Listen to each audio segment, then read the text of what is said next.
Assalamualaikum warahmatullahi wabarakatuh. Selamat pagi, Waalaikumsalam warahmatullahi wabarakatuh. salam sejahtera untuk kita semuanya. Terima kasih ya telah bersedia ya Pak Didit Iya, bersedia sebagai narasumber yang akan berbagi ilmu ya. Eh, Coba Didit dianukan tampilkan itu CV beliau ya.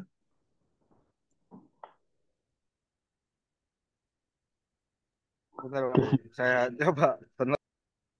Iya iya iya.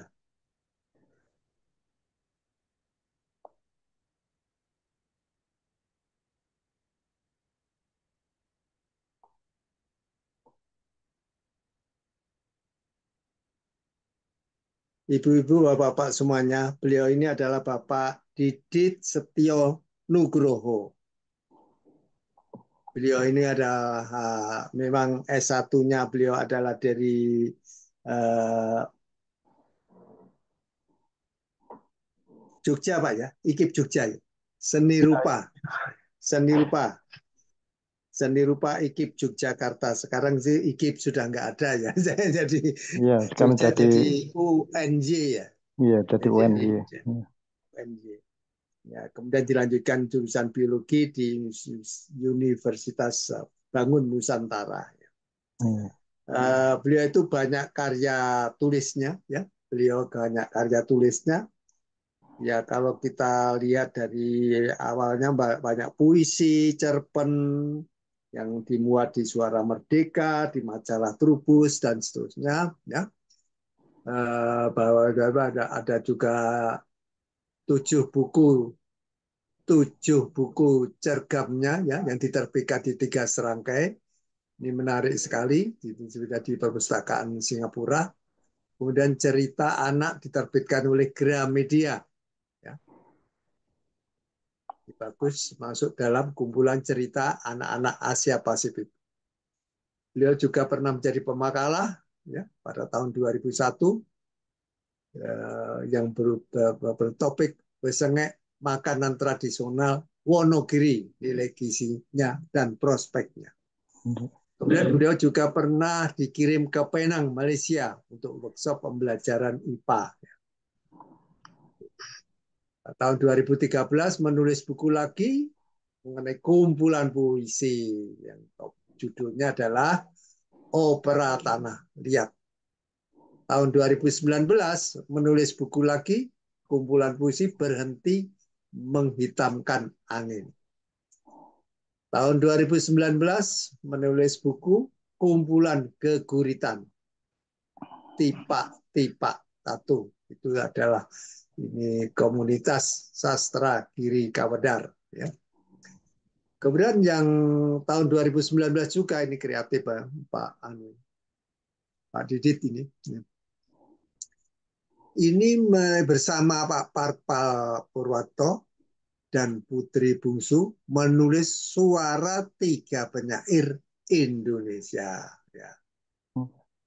Selanjutnya pada tahun 2019 juga menulis buku kumpulan cerkak Tatu Lawas. Ya, ini bersama juga KS Gika tadi yang bersama Komunitas Sastra Giri Kawedar. Ya.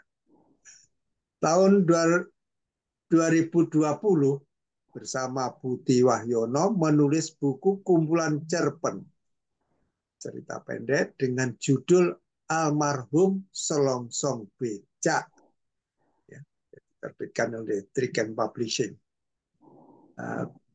Selanjutnya yang terakhir tahun 2017 belum lama ini menulis buku kumpulan geguritan yang judulnya adalah Sak Rose apa ya? Sakros.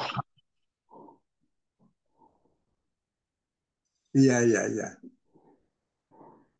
Hmm.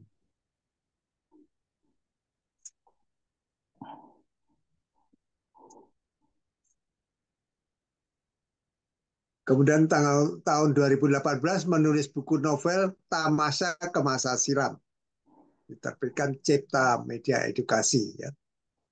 tahun 2019 juga itu ada apa dan siapa penyair Indonesia. Tahun 2020 menulis antologi cerkak hasil lomba penulisan Naliko Rembulan Bunder. Ya, yang ini juga diterbitkan di Balai Bahasa Provinsi Jawa Tengah. Tahun 21 menulis kumpulan keguritan lagi, judulnya Pabele. Diterbitkan oleh Yayasan Hidayatul Mutadun Wirogunan Kartosuro. Kemudian tuh menulis skenario film pendek Bapakku Wayang. Wah, ini menarik. Tahun 22 Srengenge Wayah Esuk memenangkan sayembara penulisan dan penerjemahan cerita anak dari Balai Bahasa Provinsi Jawa Tengah. Ini yang tahun ini juga, tahun yang kemarin, tahun 2023, Wayang Kardus ini menjadi salah satu pemenang sayembara penulisan dan penerjemahan cerita rakyat Balai Bahasa Provinsi Jawa Tengah. Yang terakhir, menulis novel misteri Tamu Tengah Malam diterbitkan oleh Trigen Publishing. Inilah ibu-ibu, bapak-bapak semuanya, ini barangkali karya beliau adalah ini. Dan beliau sekarang ini akan berbagi pengalamannya ini. Jadi beliau itu memang mau dengan kesempatan ini saya akan mempersilahkan kepada Pak Didit. Monggo. Terima kasih Pak Dim. Selamat pagi Indonesia dan selamat malam tentunya untuk Amerika nih. Iya, iya. Iya, Di sini malam hari. Iya, saya Didit Nugroho, seorang penulis cerita anak tadi.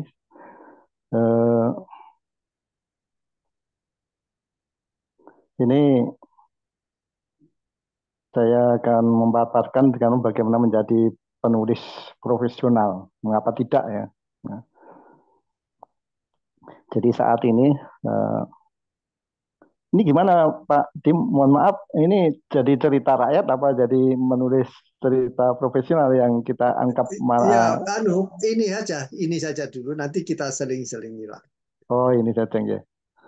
Ya, jadi menjadi penulis profesional. Jadi sekarang ini banyak sekali lulusan sarjana kita atau S1 atau S2 kan luar biasa banyak dengan berbagai ilmu dan berbagai disiplin ilmu dan berbagai pengetahuan tentunya ya, dengan keragaman jurusan. Tapi ternyata ketika mereka lulus itu kesulitan untuk mencari pekerjaan gitu ya. Padahal termasuk juga yang jurusan bahasa dan sastra kan banyak sekali juga. Kita bisa bayangkan dalam satu universitas 1 tahun itu berapa yang membuka jurusan bahasa dan sastra itu sudah berapa banyak. Tapi untuk bekerja di luar belum ada lowongan yang sesuai untuk jurusan mereka. Kami usulkan barangkali ini jadi suatu semacam solusi bagaimana salah satunya menjadi penulis profesional. Terus kadang kita bertanya-tanya, apakah semudah itu kita menjadi penulis permasalahan ini profesional? Jadi masalah tadi ya, masalah ini kan masalah klasik dan masalah umum tadi yang saya umumkan. Kan menjadi dosen harus, kalau memang untuk menjadi dosen kan harus kuliah lagi. Kan ya, dia itu termasuk juga suatu problem juga. Terus kan yang setidaknya yang lulusan S2 S2 dan S1 dan S2 tadi, mungkin S3 juga, yang jurusan bahasa kan banyak sekali, lebih banyak referensi di dalam pemikiran mereka lebih banyak tentunya pengetahuan tentang bahasa dan sastra. Nah, itu bagaimana kalau kita, misalnya kalau kita ungkapkan, kalau kita ekspresikan dalam karya-karya, bagaimana menjadi semacam tulisan, kan akan berguna dan bermanfaat bagi orang lain. Kemudian ada suatu permasalahan. Banyak sekali ketika saya sering menghadapi guru-guru bahasa, bagaimana ya caranya menulis. Padahal di situ kan sudah ada, di dalam itu kan ada pelajaran tentang menulis, ada pelajaran tentang bahasa, ada pelajaran tentang apresiasi dan yang lainnya. Tapi ternyata ketika mereka dihadapkan suatu permasalahan untuk mengungkapkan, itu ternyata sulit sekali. Ya. Ternyata mengalami kesulitan. Dan saya memberikan suatu uh, resep yang sederhana dan saya yakin semua orang bisa melakukannya. Ini kita langsung ke akar permasalahan, membedah ketidakmampuan menulis mereka. Ya. Jadi yang pertama, waktu itu saya diminta untuk cari tahu sumber untuk beberapa guru bahasa itu saya ungkapkan, uh, Bapak Ibu misalnya sederhana saja, Bapak Ibu menulis tentang kegiatan Bapak hari ini. Jadi dari bangun tidur saya tuliskan, saya suruh menuliskan, Bapak itu tuh suruh menuliskan apa yang terjadi dalam sehari ini saja. Dalam sehari ini saja, apa yang Bapak Ibu rasakan, apa yang Bapak Ibu alami, silahkan dituliskan. Nah, mereka kan bingung, apa ya Pak yang saya tuliskan, mestinya apa ini? Nah, terserah bangun tidur. Nah, ketika mereka menulis, misalnya Bapak Ibu bertemu dengan tetangga, Bapak itu bangun tidur, Bapak itu berkomunikasi dengan tetangga, itu tuliskan, silahkan tuliskan. Bapak Ibu misalnya pergi kemana, kemudian menghadapi apa peristiwa, silahkan tuliskan. Apapun yang terjadi, silahkan tuliskan.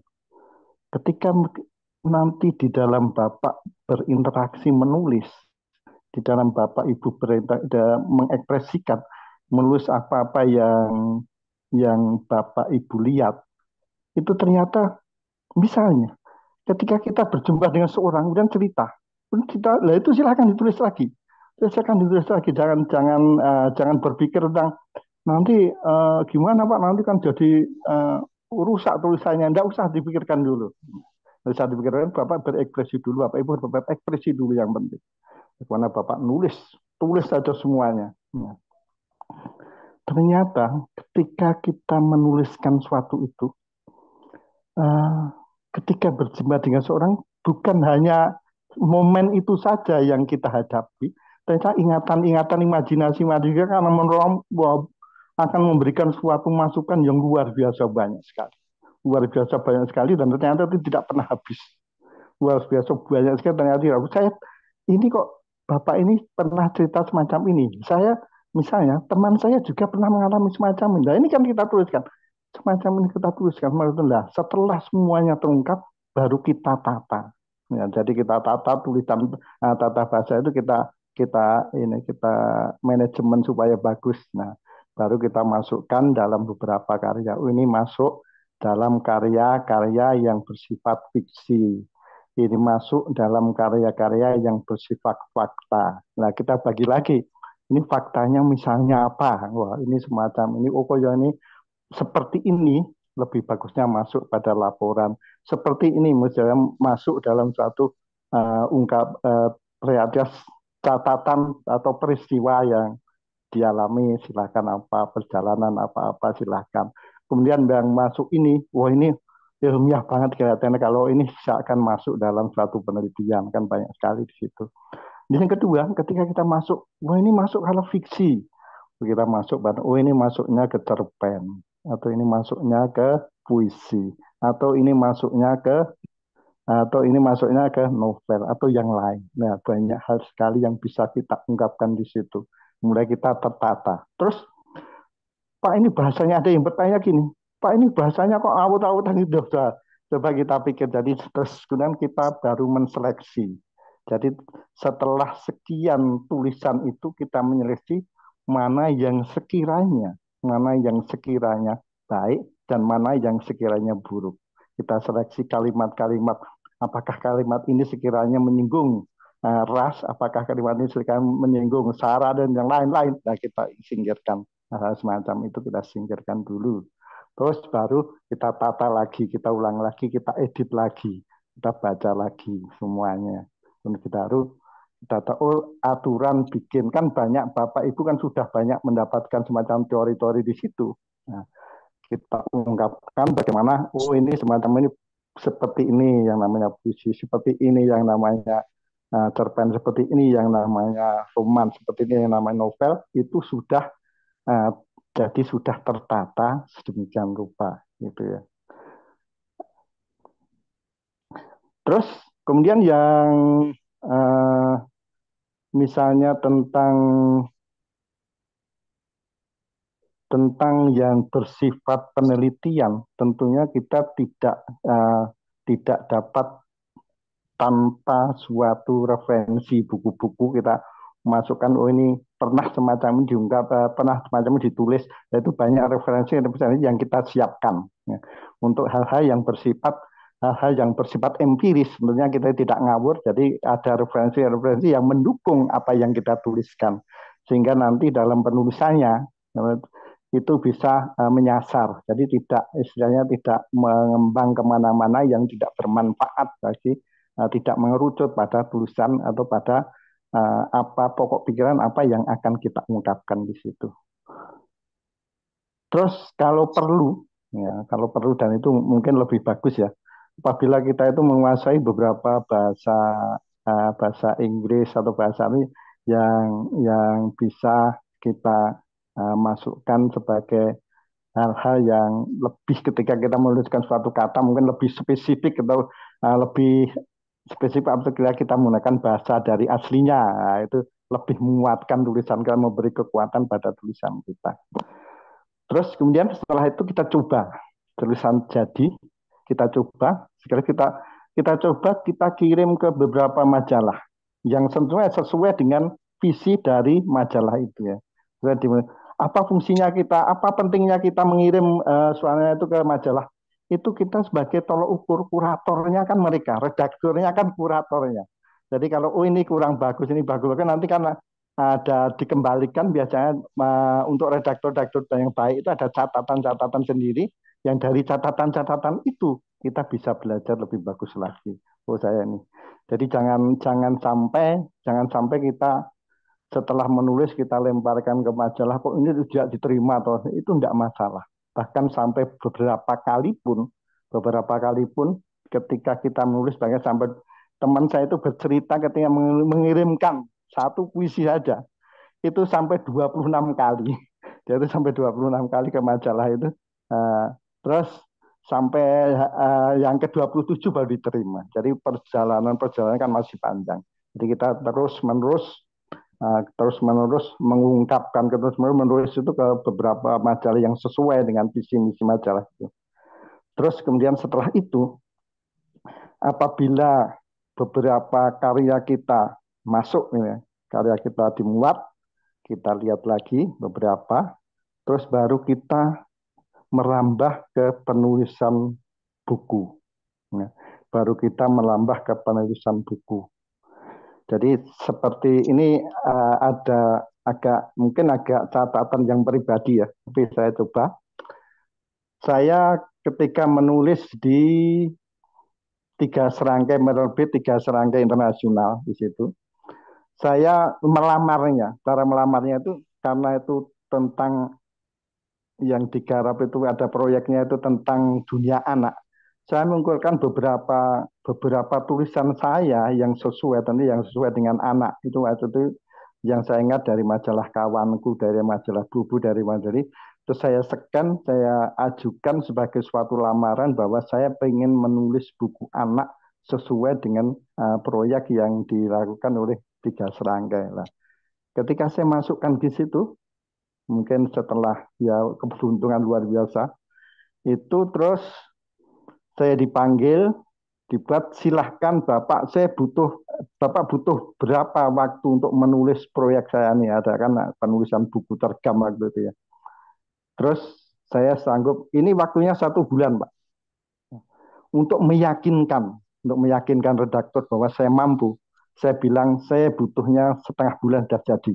Nah, terus saya tulis, setengah bulan saya tulis, saya kembalikan ke sana. Saya yakin dengan tulisan yang saya buat nanti ada koreksi dari tim redaksi di sana. Nah, saya masukkan ke sana, kemudian betul juga, oh Pak ini kurang Pak, ini kekurangan di sini. Saya ulangi lagi sampai 1 bulan persis saya masukkan tulisan itu sudah maksimal saya bikin, maksimal saya buat tentunya, baru terjadi wawancara. Wawancara tidak hanya saya yang datang, tapi ternyata beberapa penulis saya seperti ada ujian gitu. Saya dihadapkan pada empat orang di situ. Yang pertama ahli bahasa Indonesia, ahli bahasa Inggris, kemudian tim marketing dan produsernya yang membiayai.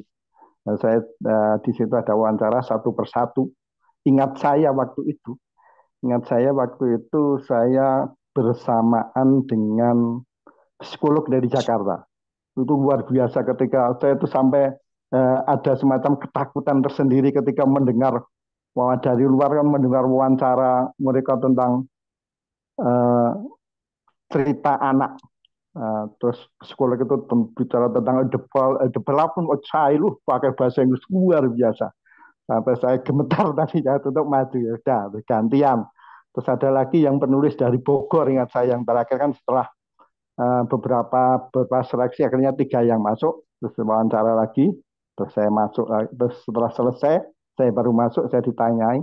Nah, banyak sekali pertanyaannya. Saya jawab apa yang saya bisa. Saya jawab sederhana saja, ya, bahwa bahwa saya itu seorang guru, Ibu. Bapak Ibu, saya itu seorang guru. Jadi saya itu sudah berinteraksi dengan anak yang seusia sekian antara pada masa perkembangan kepribadian mereka itu lebih dari 20 tahun. Jadi saya tahu persis karakter-karakter yang harus saya susulkan di dalam tulisan saya. Nah, di dalam tulisan saya yang saya ekspresikan di situ berdasarkan referensi dari tiap hari saya berkomunikasi dengan anak-anak. Jadi saya tidak bisa meneruskan saya tidak bisa tentunya menjelaskan tentang detail, tentang perkembangan anak secara detail. Enggak, ini kenyataannya saja. Ternyata mereka itu malah memilih saya sebagai penulis buku yang akan dicetak. Jadi ada 7 buku di situ yang akhirnya masuk cetak dan perkembangan buku itu tidak hanya berhenti di situ saja. Ternyata meskipun di Indonesia itu dijual waktu itu dijual harganya murah sekali, tapi ketika dibeli oleh Singapura itu dicetak lux itu luar biasa. Ada satu contohnya itu mau saya beli tidak boleh waktu itu harganya 300.000 satu buku. Bagus sekali gambarnya, bagus sekali cetakannya, luar biasa. Sampai merinding saya gitu. Nah, terus setelah itu luar biasa, setelah itu tidak hanya berdiri di situ saja, saya juga nulis saya coba beberapa ada lomba, saya coba masuki, dan ternyata menulis itu sekaligus belajar seumur hidup bagaimana manajemen perkembangan kepribadian saya untuk menjadi belajar lebih baik. Kemudian itu cerita tentang ini ya. Kemudian kita kembali back sebentar, apakah menulis di majalah itu honornya ada. Jadi tergantung dari kemampuan dari majalah itu untuk memberi honor. Kemampuan dari majalah itu untuk memberi honor. Kalau majalah-majalah kecil di daerah tentunya sedikit. Kalau sudah nasional tentunya lebih banyak. Jadi dari berkisar, kalau puisi itu berkisar antara misalnya 50 sampai 100. Kalau cerpen ada yang sampai 150 sampai 700 ya. Ada kalau cerpen itu bahkan ada yang 1 juta. Kalau novel itu lebih banyak lagi. Bahkan mohon maaf bukan pamer ya, tapi cerita anak di BBCT itu kemarin malah satu buku itu harga 8 juta. Nah, gitu. Terus itu kan suatu yang menjanjikan, suatu yang luar biasa untuk membedah kemampatan ketika kita tidak memiliki profesi yang bisa kita masuki. Jadi satu solusi barangkali ini solusi yang kami tawarkan. Barangkali itu Pak Dim yang bisa kami aturkan. Mohon Ya, ya, maaf ya, banyak kekurangan. ya, ya. Sebetulnya tadi banyak yang seperti apa yang Bapak sampaikan. Namun, anu, coba Didin, Iya. tadi PowerPoint-nya tadi yang isinya gambar-gambarnya diputar lagi. Ya, ya ini nih jadi lingkup kerja penulis ini. Tadi kan ada keterampilan, seterusnya, kemudian ada ya ini gambar bukunya kan ada ini lingkup kerja ini kan bagus sekali ya kalau dengan tadi nggak sempat ditampilkan memang memang urutannya tidak sama seperti ini, tapi ini sudah bagus bahwa Iya. dengan apa menampilkan gambar-gambar paling tidak covernya saja seperti ini bisa membuat apa para penonton bahwa kita itu kalau belajar tadi seperti yang diceritakan Pak Didit tadi ya, disampaikan Pak Didit, tidak langsung buku ya kita mulai dari yang kecil-kecil dulu dan akhirnya berkembang ada bisa bisa sebuah buku. Buku-buku ini tadi tentu saja kalau memang suatu ketika itu menarik dan banyak peminatnya itu bisa dicetak berulang-ulang malah cetak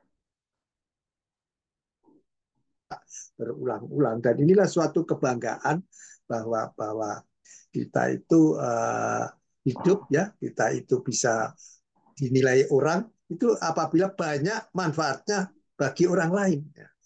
Salah Hmm. satunya tulisan.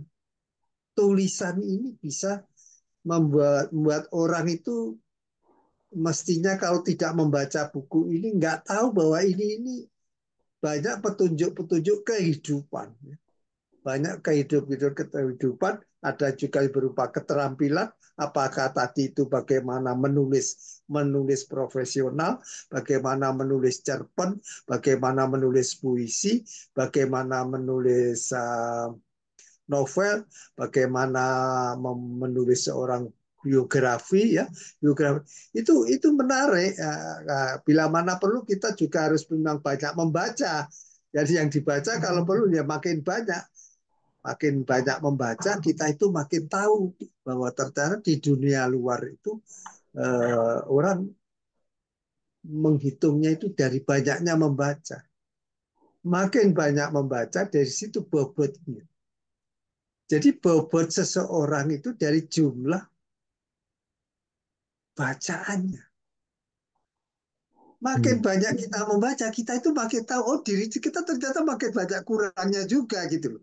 Jadi bukan bukan malah makin banyak membaca, malah wah saya sudah nggak perlu baca lagi, saya sudah tahu semua. Ternyata itu tidak benar. Ternyata tidak Hmm. benar bahwa kita itu kalau menghayati betul bahwa yang dunia kita ini terus berkembang. Dunia kita itu berkembang. Jadi kalau dulu waktu saya sekolah yang dibaca buku ini ya, maka yang untuk generasi seperti ilmu sosial itu berkembang, berkembangnya itu lebih pesat. Kalau fisika gitu ya, fisika yang namanya listrik gitu ya, yang tidak banyak banyak berubah. Kalau listrik itu nggak banyak berubah. Ya dulu itu Hmm. bahwa dia pernah dia ada apa V ya, V sama dengan I kali R ya. Kalau V Area. itu voltage, voltase ya, tegangan yang bilang Hmm. sama dengan I arus, kuat arus, Harus kalau R itu tahanan ya, hambatan gitu. Ya itu tetap saja begitu. Mau dia bahasa Indonesia, mau bahasa Inggris sama. Jadi ini ada di website saya di sdmyati.com itu saya mengupload tiga buku fisika SMA. Itu dulu saya tulis lama ya, tapi kurikulum 1994. Kurikulum 1994. Tapi kalau fisika itu ya tetap begitu aja. Nggak banyak perubahan. Perubahannya apa? Ya kalau yang belakangan ini ditambah-tambah dikit apa gitu. Tapi intinya ya muter-muternya ya itu. Muter-muternya cuma itu. Jadi iya. saya upload. Jadi kalau ada yang berminat nanti bisa bisa di-download, bisa di-print gratis kok. Saya katakan. Jadi Hmm. apa itu dulu tahu saya tulis sebelum saya berangkat ke Amerika itu. Saya tulis sebelum tahun 1994. tinggal terus saya berangkat ke Amerika, sampai di Amerika jadi asisten profesor di sini juga gitu loh. Jadi di mana-mana itu kalau kita itu baik, kita itu bermutu, orang itu yang dilihat itu prestasi, mutunya bukan katanya gitu. Ya, saya bersyukur kalau saya itu dari pemerintah Indonesia, saya itu banyak menghabiskan uang, Pak. Karena itu kalau saya sudah jadi enak begini, atau orang mengatakan ya enak sekali Pak Rama. Sekolah dibiayai negara. Terus nah, supaya bisa begitu itu gimana kan? Kita mulai dari banyak belajar tadi. Saya teringat Pak, harus yang namanya beranking ya. waktu sekolah itu Pak. Saya yang namanya baca buku itu sepertinya nggak pernah berhenti membaca. Jadi kalau sudah duduk di perpustakaan, ya sudah, kalau memang nggak ada pelajaran lain, nggak ada kuliah lain, saya duduk dari pagi sampai sore kuat. Bahkan kalau saya sudah jadi mahasiswa di Amerika itu pernah sampai jam 11 malam. Jam 11 malam itu masih ada di perpustakaan di lantai 5. Saya yang ngambil buku yang tebal sekali, besar, apa kira-kira itu, pokoknya itu saya tarik. Karena apa? Saya megangnya bukunya nggak kuat, gitu loh. Saya tarik, saya letakkan di lantai. Ternyata itu buku teknologi buatan zaman Romawi, Pak. Zaman Romawi itu. Bukunya besar-besar. Kalau sekarang kan bukunya kecil, bisa dibuat di tablet saja seperti ini, atau di handphone, bisa dibaca. Dulu belum ada seperti itu. Teknologinya ya dicetak supaya karena bukunya ini bagus, ini dibuat cetak dalam buku besar. Saya tertarik itu sampai lupa waktu. Sampai lupa waktu membaca bagaimana membuat jembatan, bagaimana membuat jalan raya itu. Ternyata yang kita pakai sekarang itu teknologi Romawi, Pak. Kebanyakan teknologi. Nah, tentu saja sekarang yang teknologi baru itu lebih mengutamakan perubahan pada materi, bahan. Kalau dulu nggak ada bahan plastik, nggak ada bahan fiber, nggak ada, nggak ada. Jadi sekarang ini bagaimana nanti membangun hotel di ruang angkasa. Nah, kalau membangun di darat saja nggak bisa membangun di ruang angkasa. Ini sama dengan ini adalah tantangan kepada ini adik-adik, ya, dan ibu-ibu, bapak-bapak semua. Jadi memang makin banyak membaca, ya, makin banyak membaca, kita makin banyak lebih tahu. Justru itu menulis ini karena yang capek tadi Pak Didit tadi disampaikannya itu menulis. Nah, jadi bukan kita tahu, kita melihat, kita merasakan, kita tulis. Ilmu-ilmu pada waktu kuliah dulu kan ada tata bahasa, ya diikuti, ya. Tapi ya ibarat pakem gitu ya, dikit-dikit inovatif lah, ya gitulah. Jangan pakemnya pakem mati gitu. Bahkan kalau perlu dimasukkan bahasa gaul sedikit, dimasukkan beri tanda kutip, kalau mau masukkannya. Bahkan ada kadang ada bahasa misalnya itu dalang gitu ya. Itu kan nggak ada ya. Bahasa Inggrisnya nggak ada, ya ditulis saja dalang. Tapi kalau harus diberi penjelasan dalang itu apa sih? Wayang itu apa? Wayang itu apa? Gamelan itu apa? Jadi ini tadi yang Bapak kan bisa saja berbentuk tadi puisi, bisa saja berbentuk cerita rakyat, ya. Bisa saja yang fiksi, ya fiksi tadi, ya. Bisa saja kisahnya dari gimana sih kalau kuliner, gimana memasak. Ini boleh saja menuliskan masalah kuliner, itu boleh saja. Bahwa oh ini loh kuliner Jawa, oh ini ternyata ada gimana cara membuat undi-undi, ya boleh saja. Gimana membuat kelepon, Bagaimana membuat ini kan contoh-contoh bahwa makanan rakyat, makanan tradisional ya. Nah, perkara nanti mau berkembang bagaimana membuat pizza, ya boleh-boleh saja. Ya kita melihat ramuan yang sebenarnya aslinya bagaimana terus bagaimana. Ini kan ada wah reka rasa seperti ini memang penting. Jadi Pak Didit ini bagus gitu loh. Eh, apa yang Bapak sampaikan ini harus kalau perlu memang perlu diulang lagi ya.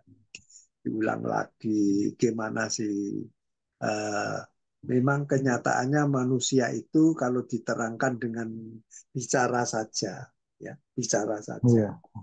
itu sulit Pak menangkapnya tapi dengan apa ada gambar dikit itu beda gitu loh ada gambar dikit itu beda karena itu nanti saya juga sekaligus minta izin bahwa nanti buku-buku Bapak akan kami upload lah di sdimyati.com.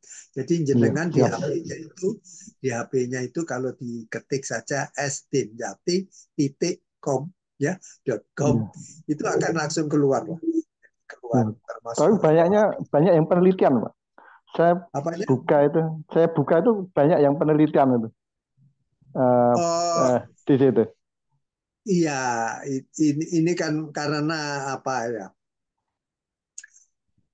kita itu mengalami kesulitan siapa ya bukunya siapa sih yang mau ya kan ini kan nggak mungkin itu yang buku kalau Bapak ketik itu yang fisika itu buku Iya, kan buku saya buku iya. saya sendiri saya bolehkan ya itu 2 orang dengan teman saya tapi sudah almarhum jadi kalau ada Hmm. kesempatan saya 24 jam sebelum meninggal saya sudah ngomong Hmm. dan pada akan menutup pembicaraan gimana kalau buku kita upload saja sudahlah uang kan kita sudah tidak mengharapkan kalau saya gitu untuk apa sih Oh, iya, kita iya. sudah Hmm. terus akhirnya dia menyetujui ya sudah saya upload beliau meninggal Pak sudah beliau Hmm. ya orang itu kan ada batas umur juga ya Iya. itu karena bekerja terlalu capek gitu sampai 3 hari katanya 3 hari kurang tidur atau gimana nah itu akhirnya kena kena seperti itu jadi Hmm. kita itu harus harmonis istilahnya harus harmonis bahwa badan itu perlu istirahat pikirannya ini makanan harusnya dijaga yang bagus makanan yang bagus itu bukan harus mahal gitu loh tapi Hmm. ya jadi kalau kalau kita lihat di kiri kanan kita itu kalau kita hidup di Indonesia itu apa saja yang tidak bisa kita tanam kan Iya. jadi sayur mayur bisa kita tanam. Mau nggak ada tanah kita bisa hidroponik. Ya. Iya. Hidroponik. Nggak ada hidroponik bisa digantung. Ya. Iya, Bisa saja aeroponik ya. ya itu Iya. digantung. Iya. Jadi kita ini masih beruntung. Kalau saya di Amerika ini ada 4 musim. Ya. Kalau sudah musim dingin gini di bawah apa? Mau nanam apa? Kan nggak bisa. Tapi ternyata kan di sini produksi dunia dikirim dari sini semua. Iya, aneh Jadi sih ya. di Iya. sini tanah itu digarap profesional, digarap profesional, diteliti profesional. Jadi karya-karya mereka itu bukan sembarangan. Tidak ada produk palsu itu nggak ada. Jadi kalau ada jagung, lalu di dalam jagung itu lalu ada logamnya, wah itu payah, itu payah. Ya, kalau di sini itu cacat ya, cacat Iya. produksi. Ya. Kalau di sini bahkan sampai-sampai kalau ada debunya satu, ada debu satu dibuang debu. Loh Sampai gimana segitu debu? seleksinya ya. Iya. Jadi tangan nempel gitu, nah, sudah dibuang. Jadi tidak boleh tangan menyentuh botol, menyentuh ini nggak boleh. Jadi tangan harus pakai glove, pakai ini. Itu aturan fakta. Loh gimana kan? Oh itu ada alatnya itu. Begitu ada debu satu langsung dibuang. Gitu loh. Begitu ada debu nempel satu langsung dibuang. Apalagi bekas jari. Bekas jari langsung dibuang. Nah, ini juga sama dengan kalau kita itu mau menulis sesuatu. Ada nggak tulisan kita itu? Ya ini kadang-kadang orang lupa. Itu mengambil dari buku orang lain, tidak disebutkan. Itu loh. Nah, itu nggak boleh, etik-etik seperti itu nggak boleh. Sama dengan penelitian. Penelitian itu penelitiannya orang lain diganti namanya. Ya itu kan juga nggak boleh. Kalau bahasa lainnya itu ya nggak, jangan sampai lah terulang lagi kasus-kasus seperti itu. Ya, maka karena itu lebih baik kejujuran tadi. Jadi kalau itu mengambil dari apa, apakah dari internet, nggak apa-apa. Sumber internet itu kan bisa dituliskan. HTTP-nya itu kan bisa ini. Oh saya ini dari sini saya ngambil lagi dari buku ini, saya ngambil dari buku ini, saya ngambil dari kamus ini, saya ngambil dari Wikipedia. Jadi yang kita harus hati-hati adalah data-data yang sebetulnya misalnya saja yang harus hati-hati ini karena tidak semuanya jelek ya. Yang sering diupload di YouTube atau di TikTok itu banyak yang tidak punya dasar gitu. Tidak punya dasar ilmiah, tidak punya dasar, bahkan yang dikatakan hasil penelitian ternyata tidak mempunyai roadmap. Jadi roadmap-nya gimana? Kalau ada roadmap-nya itu, mestinya kalau di diri saya pernah melihat ada seseorang melakukan katanya penelitian gitu ya. Ini tuh saya tanya, ini roadmap-nya mana? Loh, ini kan suatu penelitian sosial begini ini dulu sebelum kita lahir itu ada orang tua kita, kakek kita ini. Tapi negara kita ini dulu dijajah Belanda 350 tahun.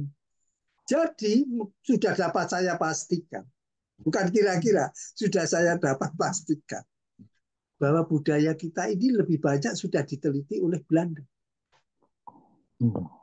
Cari perpustakaan Belanda, cuma di Leiden itu kan banyak. Nah itu kontak dengan Leiden, entah dikirim email, kirim apa, itu ada Pak. Jadi kalau mau belajar, tapi kita sekarang ini nggak ada batasnya. Ini dengan apa Mas Nadiem kurikulum merdeka ini, kita kalau pergi ke perpustakaan digitalnya itu, kita itu banyak beruntung.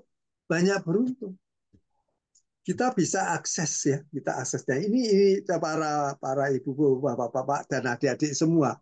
Tadi kalau Pak Didit mengajarkan bagaimana menulis, kita itu bisa banyak menulis lebih banyak. Kalau kita tidak berlatih ya nggak jalan-jalan. Kan itu tadi Pak Didit kan nyampaikan kapan mulai.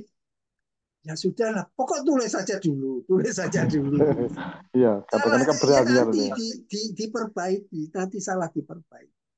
Karena kadang-kadang ada istilahnya teman gitu, sekelompok gitu, ada grup gitu.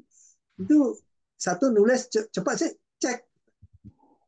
Akhirnya dengan ada orang lain yang membaca, kedua, apalagi ada orang ketiga, apalagi orang banyak yang melihat. Itu bagus.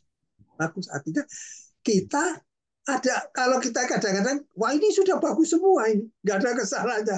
Tahu-tahu ada orang lain, nah ini apa? Dari mana ini?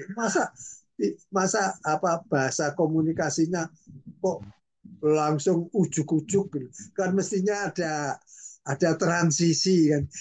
Kalau bahasa Anda ada transisi setelah bicara ini.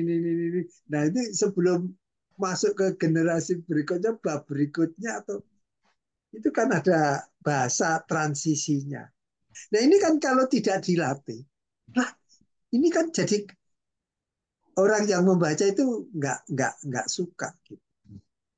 Coba bandingkan kalau kita membaca penulis yang sudah terkenal, enak sekali bahasanya, di membaca enak, orang lain membaca, kita mendengarkan juga enak. Itulah kita banyak belajar menulis. Coba tadi silakan Pak Didit mau nambahin tadi. Mau tadi diputar lagi juga nggak apa-apa. yang PowerPoint-nya. Monggo, kalau mau nambah. Ini kan kita masih ada waktu sedikit dan beberapa menit. Ya, tentang geografi tadi kan belum tersentuh di situ. Ya, silakan kalau mau ditambahkan. Jadi di situ ini ketika seorang teman itu menawarkan saya untuk menulis biografi seorang yang sudah terkenal, ternyata itu rumit sekali. Jadi kita harus wawancara dulu tiap hari gini kebiasaannya apa, terus sampai pada hal-hal detail yang mereka lakukan yang menarik, dan tentunya kalau semacam itu, yang rawannya biografi itu, hal-hal yang negatif tidak boleh dituliskan. Jadi nanti akan merusak, justru akan merusak ketika misalnya dia akan jadi semacam, dalam tanda kutip, jadi semacam calon anggota dewan misalnya. Itu kan jadi merusak, jadi hal-hal yang baik. Ya. Kadang-kadang semacam itu ada semacam gini, saya tidak sampai hati kalau semacam itu. Meskipun itu honornya banyak, teman itu mau melakukannya. Jadi sampai satu buku itu kan waktu itu dihargai 50. Tapi saya hatinya enggak nyampe. Karena kan enggak mungkin dalam satu pribadi seorang itu tanpa kelemahan, kan tidak mungkin. Nah, itu seharusnya ada semacam kewajaran bahwa itu juga harus dituliskan sepanjang tidak merusak nama dia kan gitu. Tapi kadang-kadang enggak boleh. Karena sudah dibayar, dikontrak dengan bayaran, ya jangan sampai kamu menuliskan hari ini. Ini hal yang saya sembunyikan, tidak boleh diketahui oleh orang lain kan gitu. Meskipun itu, nah itu yang silahkan kalau mau nulis biografi orang lain, tapi saya sampai saat ini saya belum tertarik untuk itu. Gitu. Padahal itu dalam tanda kutip honornya tinggi itu ya. Iya. Iya. Iya, terima kasih Pak Didit. Ini luar biasa. Jadi, tapi ini bukan yang terakhir ya. Ini nanti serial ya, serial. Jadi eh, kapan-kapan nanti kalau Bapak sudah siap juga, bolehlah itu apa seperti storyteller, bukan boleh, boleh. Karena dari sini kita nanti teman-teman lain yang saya dikirimkan namanya juga belum saya telepon karena ini kita mulai dulu dari awal kita dulu dari Pak Parpal, Pak Pun, nanti ada terus Mas Arif ya, Mas Arif juga nanti akan menyusul gitu. Nah, jadi memang kita harus memulai dari yang dulu, yang sedikit dulu ya. Kita nanti coba berkembang seperti yang kita rancang tempo hari, bahwa kita harus menerima masukan, ya, menerima masukan. Bahkan kita melihat lingkungan, gimana tren ke depannya ini, tren ke depannya bagaimana. Sama dengan ini cerita rakyat ini, kalau kita tidak menulis, kita tidak punya apa-apa. Kasihan anak cucu kita tidak punya warisan yang mereka banggakan. Padahal kita ini ada nyali, ada kemampuan. Coba hari ini ya. Saya kira untuk hari ini saya mengucapkan terima kasih yang sudah berkenan, dan ibu-ibu, bapak-bapak semua, ini bisa diputar kembali. Kita mau kita pelajari, dan terus terang harus banyak membaca, dan terus akhirnya juga menulis. Terima kasih ya, ibu-ibu, bapak-bapak semua. Saya akhiri, assalamualaikum warahmatullahi wabarakatuh. Waalaikumsalam warahmatullahi wabarakatuh.